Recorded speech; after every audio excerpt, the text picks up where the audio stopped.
বিসমিল্লাহির রাহমানির রাহিম। সূরা আল মুজাদালাহ। আয়াত 14।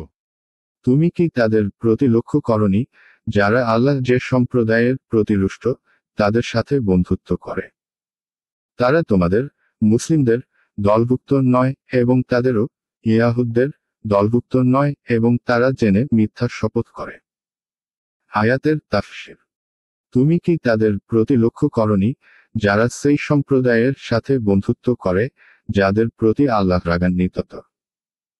1 তারা, মুনাফিকগণ, তোমাদের দলভুক্ত নয়, তাদেরও দলভুক্ত নয়। 2 আর তারা জেনে শুনে মিথ্যা শপথ করে। 3 1 যাদের প্রতি আল্লাহ রাগান্বিত, কুরআনের স্পষ্ট উক্তি মোতাবেক তারা হলো ইয়াহুদী। আর তাদের সাথে যারা বন্ধুত্ব করেছিল, তারা ছিল মুনাফিক।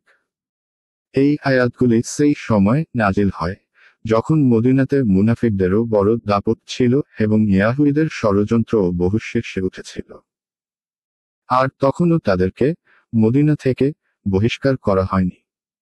2 অর্থাৎ মুনাফিকরা না মুসলিম ছিল, আর না ধর্মের দিক দিয়ে তারা ইয়াহুদী ছিল। তা সত্ত্বেও তারা ইয়াহুদীদের সাথে বন্ধুত্ব কেন করত?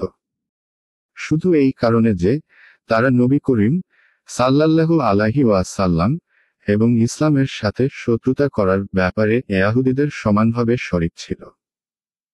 3 অর্থাৎ কসম খেয়ে মুসলিমদেরকে বোঝাতে চেষ্টা করে যে, আমরাও তোমাদের মতো মুসলিম। অথবা বোঝাতে চায় যে, ইয়াহুদীদের সাথে তাদের কোনো সম্পর্ক নেই।